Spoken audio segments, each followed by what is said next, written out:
নমস্কার সবাইকে। যতন হামবাই বেকুনরে জুজু। আগামী 27 তারিখ আস্তাবল ময়দানে আমাদের বুবাগ্রা মহারাজা প্রদ্যোৎ বিক্রমানিক্য মহোদয়, মেঘালয়ের অনারেবল সিএম কনরাড সাংমা মহোদয়, নাগাল্যান্ডের বিশিষ্ট সমাজসেবী মলিম কিকন মহোদয় এবং আসামের ইউথ লিডার ডানিয়েল লাংথাসা মহোদয়, ওনাদের নেতৃত্বে একটি থানচা র্যালি বা র্যালি ফর দ্য ইউনিটির ডাক দিয়েছেন।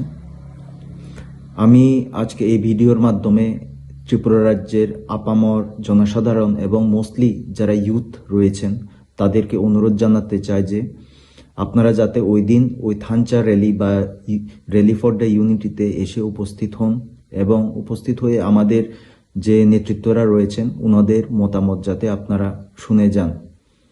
আমাদের নেতৃত্বরা সমস্ত নর্থ ইস্টের মধ্যে একটা ইউনিটি আনার চেষ্টা করছেন একটা প্ল্যাটফর্মের মাধ্যমে, যাতে আগামী দিনে আমরা শুধু ত্রিপুরা রাজ্যের 19টি ট্রাইব নয়, সমস্ত নর্থ ইস্টের যত ট্রাইব রয়েছেন তারা যাতে একসঙ্গে একত্রিত হয়ে ইউনিটি হয়ে একটি ভয়েসে একটি আওয়াজে যাতে আমাদের দাবি দাওয়াগুলো আমরা কেন্দ্র সরকারের কাছে পৌঁছাতে পারি, সেই কারণেই আমাদের এই প্ল্যাটফর্মের প্রক্রিয়া।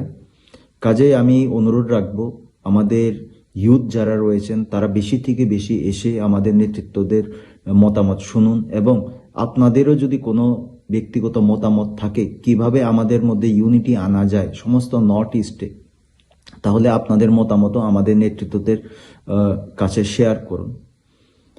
আমি আশা রাখি আমরা যদি সমস্ত নর্থ ইস্টে ইন্ডিজিনাস পিপল যারা রয়েছি আমরা যদি একত্রিত হয়ে একটা প্ল্যাটফর্মে আসতে পারি, একত্রে আসতে পারি, তাহলে আগামী দিনে আমাদের যে দাবি দাওয়াগুলো আমরা কেন্দ্র সরকার থেকে অতি সহজে আমরা আদায় করতে পারবো এবং আমরা যদি একত্রিত হয়ে আমরা আমাদের দাবি করি তাহলে কেন্দ্র সরকারও 100 বার চিন্তা করবে যে আমাদের দাবি দাওয়াগুলো যাতে অতি সত্বর পূরণ করা যায়।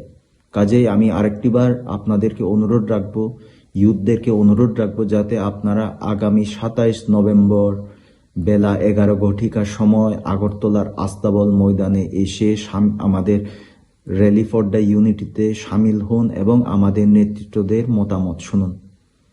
সবাইকে ধন্যবাদ। যতন হামবাই।